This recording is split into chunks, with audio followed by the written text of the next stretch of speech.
Ja olemegi jõudnud kolmanda ülesandeni. Ja kolmas ülesanne on võib-olla siuke raskepärane natukene sellepärast, et siin tuleb nüüd ise mõtelda ja siin tuleb sama asi ise välja mõtelda. Ehk siis tagurpidi, nii nagu sa seletasid seda brändi väärtusmaailma slooganit, kui lihtne see tundus, kui arusaadav, eks ole, kuna materjalid ees olemas, siis siin sa pead ise looma, sa pead ise tegema ja ma ei anna sulle seda sama brändi, vaid ma annan sulle täiesti välja mõeldud brändi. Ja selle asja nimi on Vilku, brändi nimi on Vilku ja toote nimi ka Vilku, aga noorte toodetel ongi nii, et toote nimi on Vilku ja brändi ise on ka Vilku.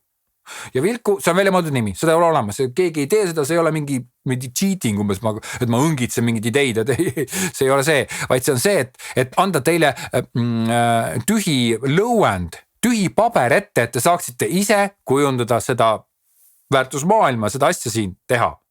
Sellepärast, et ka Coca-Cola oli kunagi lihtsalt magus jook pudelis. See, et tal praegu ta siuke tugev iseloom, see ei ole mitte lihtsalt tekkinud sellega, et inimesed jõid Coca-Cola, kuna see oli nii hea, vaid see tekkis niimoodi, et aastaid, miljonitest dollaritest turundussõnumeid, visuaale, kõike, seda on kommunikeeritud, et see annaks täpselt õige sõnum edasi. Ja samamoodi tuleb hakata ka siuke startupi nagu näiteks Vilku, kui ta oleks praegu reaalne toode, siis ta oleks startup. Ei, mis asi on siis? Ta on siuke supikuubik ja mitte siuke, mis sa keeba vette paned, vaid see on see siuke, mida sa saad tänava peal süüa.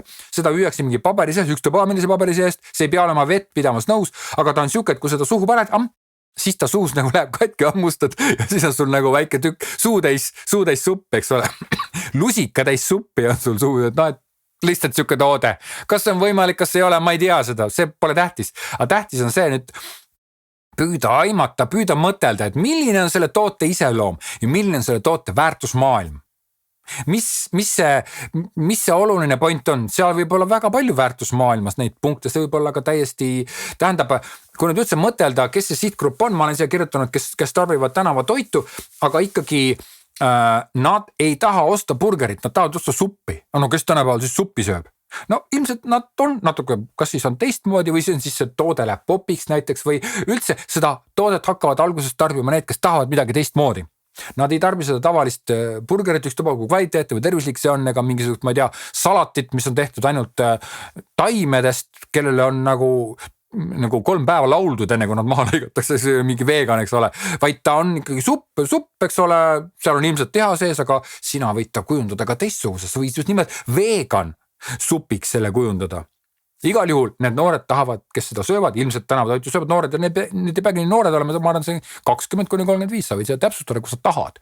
Aga need on need inimesed, kes söövad tänavatoitu, võib-olla ka lapsed, kuigi ma ei usu, et lastele siukene supikuubik maitseb, paned suhu ja siis.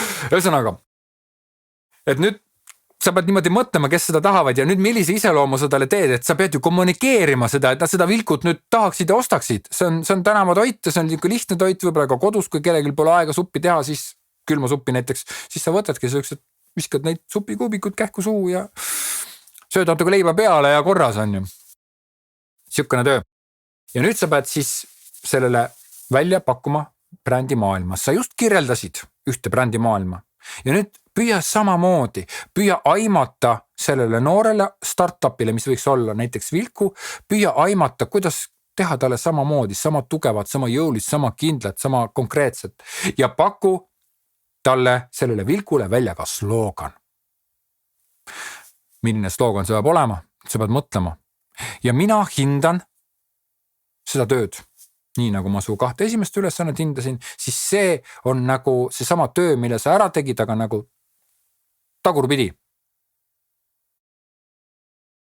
Ma loodan, et see ei ole sulle liiga raske ülesanne, sellepärast, et see proovitükk on loodud Tallinna Ülikooli õpilasakadeemia osalejatele ja seniste tööde baasil need inimesed, kes seal on kirjutanud mulle töid, nii vähesed kui ka mulle saatnud on, siis need tööd on küllaltki intelligentsed ja küllaltki nagu sealt peegeldub vastu selline, loomulikult nooruse võib-olla selline, ei oska veel päris hästi, aga see mõte iga töö taga on olnud ikkagi üsna tugev, et ma arvan, see võiks teile olla täiesti kohane ülesanne. Nii, rohkem ei seleta.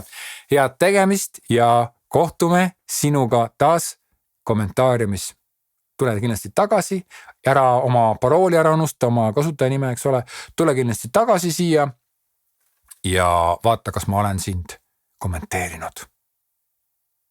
edu sulle ja väga tore, mul on väga hea meel, et sa selle asja kõik läbi teed ja kindlasti ma ootan põnevusega sinu iseseisvat tööd, mis sa siia saadad.